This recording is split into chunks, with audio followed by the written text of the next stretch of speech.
ایک کا نام مشکور ہے اور ایک کا نام مقاتل ہے۔ یہ دونوں افراد کہاں پائے جاتے تھے؟ یہ دونوں افراد کوفے میں پائے جاتے تھے۔ مشکور اس شخص کا نام تھا جو زندان کا داروغہ ہے، وہی داروغہ زندان جس نے دو شہزادوں کے قدموں پہ گر کے ہاتھوں کو جوڑ کے کہا تھا کہ میں آپ کو قید خانے سے باہر نکال دیتا ہوں، باقی جو مجھ پہ گزرے گی گزر جائے۔ اللہ اکبر۔ کوفے کے حالات، ابن زیاد کی گورنمنٹ اور ابن زیاد کی گورنمنٹ، ابن زیاد جیسا شخص اور اس کی گورنمنٹ میں کوئی قید خانے کا داروغہ، اور وہ بھی اندر سے محب علی ابن ابی طالب، نام ہے مشکور۔ اسے جب طلب کیا ابن زیاد نے، پورا واقعہ نہیں پڑھتا کہ بچوں کو اس نے کیسے نکالا، وہ چھوڑ دیتا ہوں، مشکور کی بات بیان کرتا۔ جب مشکور کو اریسٹ کر لیا گیا، بہت بڑی بات تھی۔ آپ کو اندازہ ہے کہ یزید کی گورنمنٹ، عبید اللہ ابن زیاد کی گورنمنٹ، یہ دونوں گورنمنٹس ہل کے رہ گئیں کہ ان کے ہوتے ہوئے سفیر حسین کے دو بچے قید خانے سے نکل گئے۔ سہولت کار کون تھا؟ کہ مشکور۔ سلام اس مشکور پر جو بھاگا نہیں۔ علی والے بھاگتے نہیں ہیں، علی والے بھاگتے نہیں ہیں۔ مشکور کو پکڑ لیا گیا، عبید اللہ ابن زیاد کے سامنے پیش کیا گیا۔ ابن زیاد کہتا ہے کس نے دروازہ کھولا بچوں کے باہر جانے کے لیے؟ مشکور نے لے تو لعل سے کوئی کام نہ لی، کہتا میں نے دروازہ کھولا بچوں کو باہر نکالنے کے لیے۔ کیا تو نے کیوں ایسا کیا ہمارے خلاف؟ کہاں خدا کی رضا کے لیے کیا، محمد کی شفاعت کے لیے کیا، آل محمد کے احترام میں کیا۔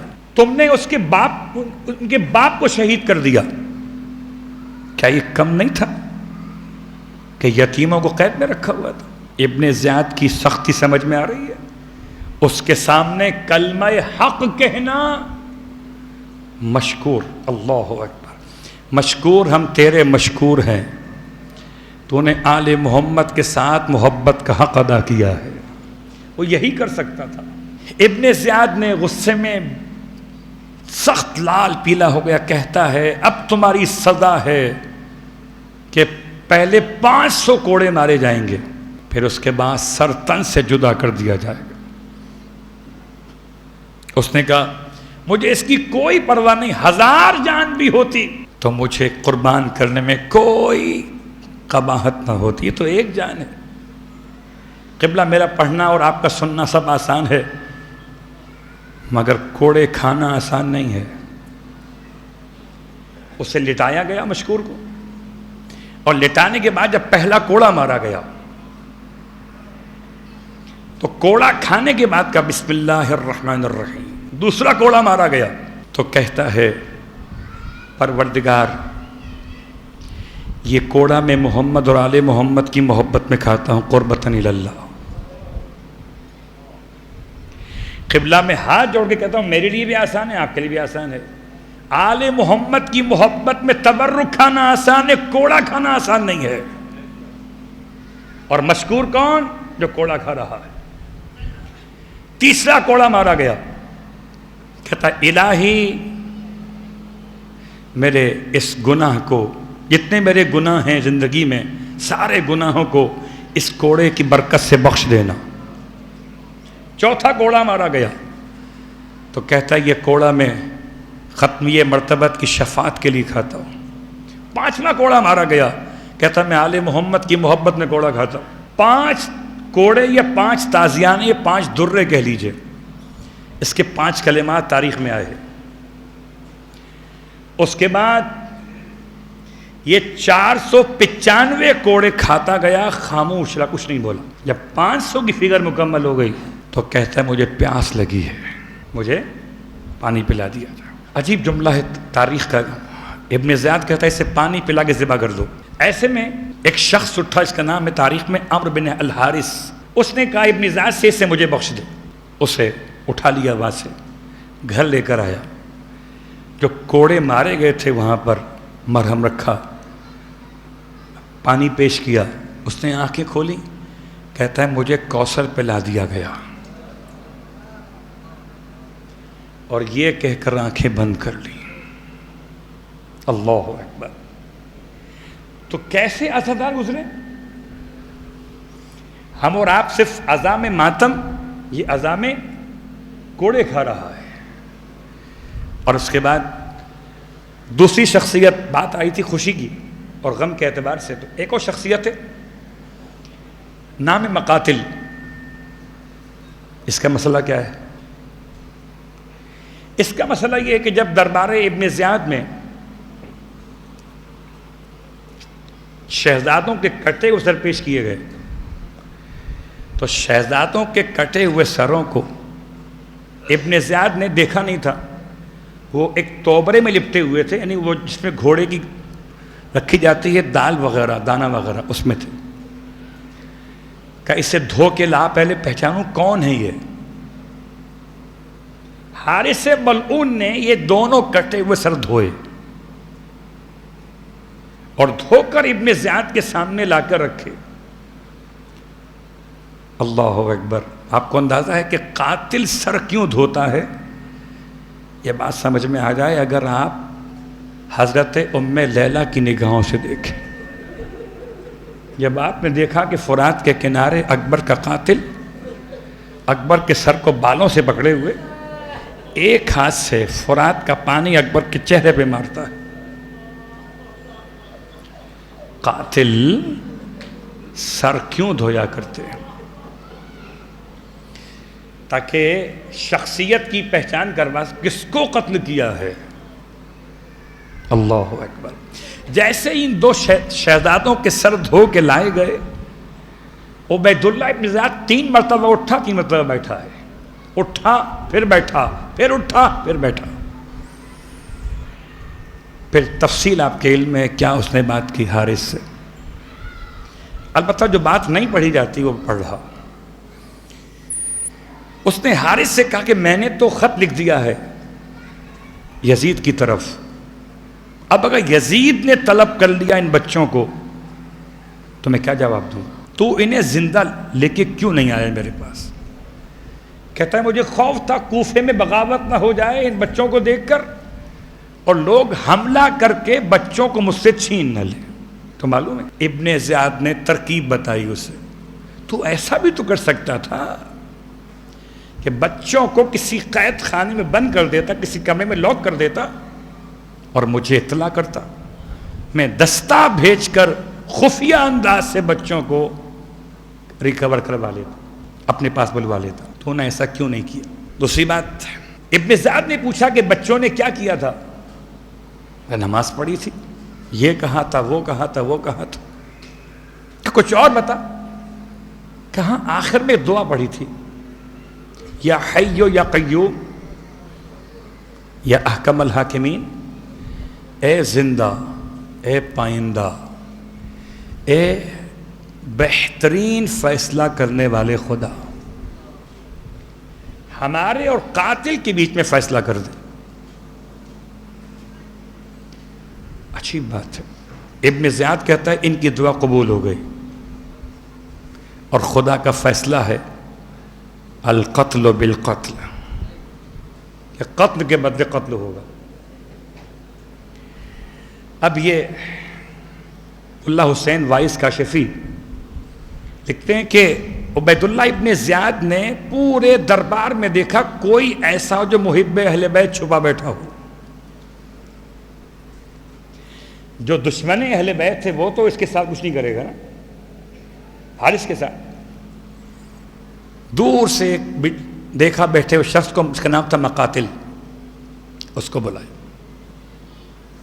اس کو بلا کر کہا کہ یہ حارث تیرے حوالے ہے، اسے اسی مقام پہ لے جا کے ذبح کر دے۔ اس مقام پر اس نے بچوں کے سر تن سے جدا کیے تھے۔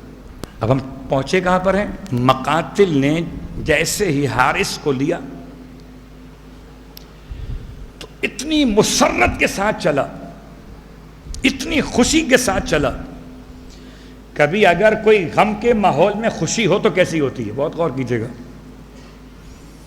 باہر نکلا، اس کے دوست اس سے مل گئے، کہنے لگا اگر مجھے ابن زیاد اپنی ساری دولت بھی دیتا، کوفے کی حکومت کے ساتھ مجھے اتنی خوشی نہ ہوتی جتنی خوشی مجھے اس بات کی ہے کہ مجھے آل محمد کے قاتلوں میں سے ایک قاتل کو قتل کرنے کا موقع مل رہا ہے۔ اللہ اکبر۔ آپ کو اندازہ ہے کہ اس نے کیسے قتل کیا؟ مقاتل اس کو لے کر پہنچا نہر کے کنارے پر۔ نہر کے کنارے حارث کی بیوی، حارث کا بیٹا، حارث کا غلام، تینوں موجود تھے۔ بعض مقاتل میں ہے کہ حارث نے اپنے جوان بیٹے کو خود قتل کر دیا تھا، اپنے غلام کو مار دیا تھا، اپنی بیوی کو زخمی کر دیا تھا، مگر اب وہ ہوش میں آ چکی تھی اور فریاد کر رہی تھی آل محمد کی محبت۔ حارث کو جب نہر کے کنارے لے کر پہنچا تو حارث نے اسے کہتے ہیں 20,000 دینار دینے کی پیشکش کی۔ حسینی بکتے نہیں ہیں، بس خدا محفوظ رکھے ہمارے درمیان کے غلط قسم کے اخبار سے، غلط قسم کی افواہوں سے۔ یاد رکھیے، اپنے مسلک کی عزت خود بنائیے۔ اپنے درمیان کے مسائل کو، میرے اور آپ کے مسئلے ہیں نا، یہ کالا کپڑا میں نے کتنے کا لیا، میں آپ کو کیوں بتاؤں گا؟ میں بات کر رہا ہوں اشاروں میں، بہت غور کیجئے گا۔ میں ہر بات کھل کے بیان کرنے کا عادی نہیں ہوں، سمجھنا وہاں تک آپ کی ذمہ داری ہے۔ یہ کالا کپڑا میں نے خریدا، کتنے میں لیا؟ میں کیا مائک سے اعلان کروں گا؟ بھائی میں جانوں، درزی جانے میں نے کتنے میں لیا، اس نے کتنے میں دیا، لین دین کا مسئلہ تھا، یہ جیب کا جیب سے مسئلہ تھا، عوام کا مسئلہ نہیں تھا۔ تو اگر کبھی کوئی میرے بارے میں غلط پروپیگنڈا کرے گا کہ جناب یہ دیکھو اتنا مہنگا کپڑا مولا کے نام پر، اللہ اکبر، بہت غور کیجئے گا۔ تو یہ لین دین کے معاملات اگر سیاہ لباس سے متعلق ہوں، عزا سے متعلق ہوں، یاد رکھیں اپنے مسلک کی عزت خود بنائیے، مت شیئر کیجئے۔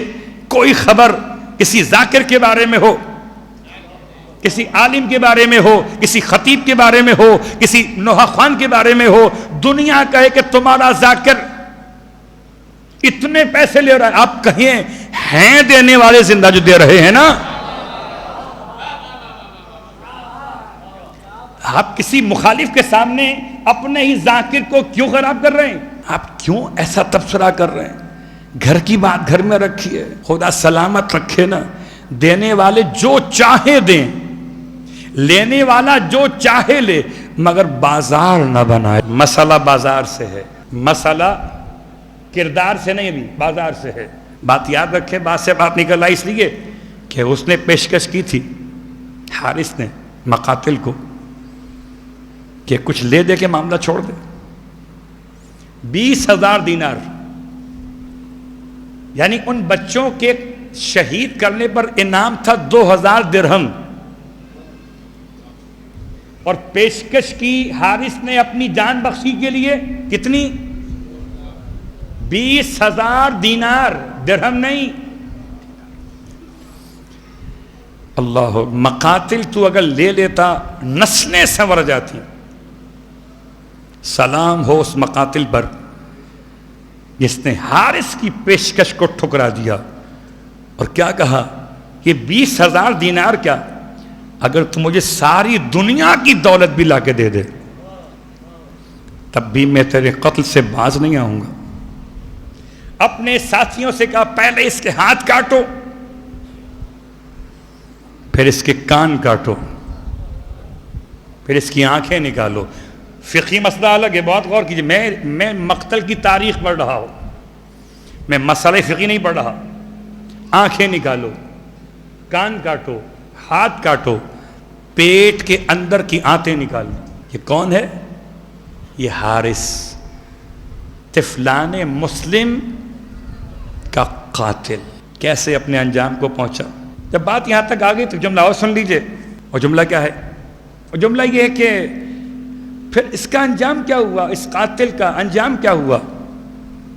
انجام یہ ہوا کہ اس کو اٹھا کے پانی میں پھینکنا چاہا تو پانی نے قبول کرنے سے انکار کر دیا۔ جتنی بار اندر پھینکتے تھے، دریائے فرات کی موجیں اٹھا کر حارث کے اس جسم کو باہر پھینک دیتی تھی۔ جب کچھ سمجھ میں نہ آیا تو مقاتل اس کے ساتھیوں نے حارث کو زمین میں گاڑنا چاہا، میں دفن نہیں کہتا، زمین میں گاڑنا چاہا۔ ایک دفعہ گڑھا کھودا، جیسے ہی اندر رکھا اس کے بدبودار جسم کو باہر نکل آیا، 1 بار 2 بار 3 بار۔ اب کیا کریں کہ آخری راستہ ایک ہی بچتا ہے کہ اسے لے جا کے جنگل میں جھاڑیوں میں رکھ کے آگ لگا دو۔ اور ایک جملہ آپ کی خدمت میں اس بات کو ملاتے ہوئے کہ قاتل کا انجام آپ نے سن لیا، ایک جملے میں سن لیں شہیدوں کا مقام۔ یہ دونوں شہزادوں کے ساتھ آخر گئے کہاں؟ میں پوری تفصیل چھوڑ رہا ہوں ورنہ یہ پورا خمسے کا عنوان ہے، اس طرح کی اس میں تفصیل موجود ہے۔ یہ دونوں شہزادوں کے سر عبید اللہ ابن زیاد نے دمشق نہیں بھیجے، یزید کے پاس نہیں گئے، کیونکہ یزید کو یہ انفارمیشن نہیں دی گئی تھی کہ یہ دونوں شہید کر دیے گئے۔ یزید کو خبر یہ تھی کہ یہ گرفتار ہونے کو جا رہے ہیں، قید کے اندر آئیں گے، تو نہیں۔ پھر یہ دونوں کٹے ہوئے سر عبید اللہ ابن زیاد نے مقاتل کو دیے کہ مقاتل یہ دونوں سر ساتھ لے جا۔ جب حارث کو لے کے چلا تھا نا، حارث کے ہاتھ پیچھے بندھے ہوئے تھے اور دونوں سروں کو یہ اٹھائے ہوئے اپنے ہاتھوں پر مقاتل، اور کوفے کی گلیوں میں اعلان کر رہا تھا کہ آؤ ان شہزادوں کا قاتل یہ شخص ہے۔ تو جو چھپے ہوئے کہیں کہیں موجود تھے اہل بیت کے چاہنے والے، پتھر مارتے تھے، لعاب پھینکتے تھے، کچرا پھینکتے تھے حارث کے اوپر۔ شہیدوں کے کٹے ہوئے سر جب فرات کے کنارے پہنچائے گئے، ایک روایت یہ ملتی ہے کہ دونوں بدن نمودار ہوئے سطح آب پر، یہ سر ان کے بدنوں کے ساتھ رکھ دیے گئے اور واپس یہ پانی کے اندر محفوظ ہو گئے۔ وہاں سے بہتے ہوئے چلے اور مسیب جو مولا کا چاہنے والا تھا اس کے علاقے میں جا کر جسم نمودار ہوئے۔ بس اس حد تک بات کافی ہے۔